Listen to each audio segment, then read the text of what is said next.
या तो अहमदनगर के आमदार, खासदार, मंत्री और खुद कलेक्टर साहब आंख से अंधे हो गए हैं, उन्हें कुछ दिखाई नहीं दे रहा है कि नेवासा से लेके पुणे तक का जो रास्ता है किस तरीके से यहाँ पर खड्डे ही खड्डे नजर आ रहे हैं। इतने बड़े बड़े खड्डे शायद हिंदुस्तान के किसी सड़क के ऊपर नहीं होंगे।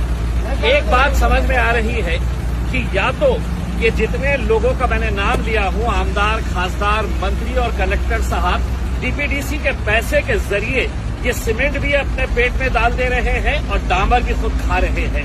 शायद यही वजह है कि आज सड़कों की हालत देखिएगा कि ऐसे ऐसे खड्डे पूरे रास्ते के ऊपर है कि आप अंदाजा नहीं लगा सकते। इस सड़क से गुजरने वाले लोगों के ऊपर क्या तकलीफ हो रही है, आप इसका अंदाजा नहीं लगा सकते। मैं महाराष्ट्र के मुख्यमंत्री देवेंद्र फडणवीस साहब, एकनाथ शिंदे साहब, अजीत पवार साहब, आप तीनों से ये दरखास्त करता हूँ, अपनी गाड़ी के अंदर, कितनी ही आलीशान गाड़ी क्यों ना हो, आप ऊना से निकलिए और नेवासा तक उस गाड़ी के अंदर बैठ के जाइए। आपकी गाड़ी का सफर जो होगा उसके बदले में मैं आपको 10,001 रुपया इनाम दूंगा। ये खड्डे क्या सिर्फ आम लोगों के लिए हैं? आप हेलीकॉप्टर से घूमेंगे, लोगों से टैक्सेस वसूल करेंगे और यहाँ पर लोगों को इस तरह के खड्डे नसीब होंगे। हम सरकार से ये दरखास्त कर रहे हैं, अहमदनगर प्रशासन और पुलिस को ये बता रहे हैं, अगर जल्द से जल्द ये रास्ते की दुरुस्ती नहीं होती है तो हम इस रास्ते को पूरी तरीके से पैक कर देंगे। हम रास्ता रोको आंदोलन करेंगे।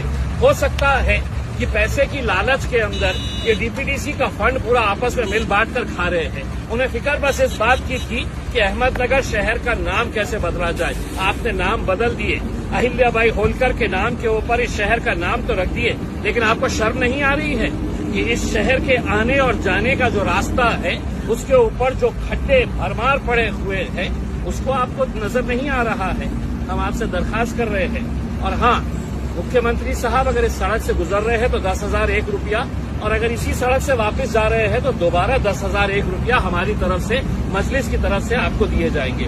आमदार, खासदार, कलेक्टर साहब, आपसे मैं दरखास्त कर रहा हूँ, एसी कैबिन में बैठने के लिए आपको नहीं वहाँ पे जगह दी गई है। आप कैबिन से बाहर निकलिए और देखिए कि आपके जिले की हालत क्या हो रही है करके।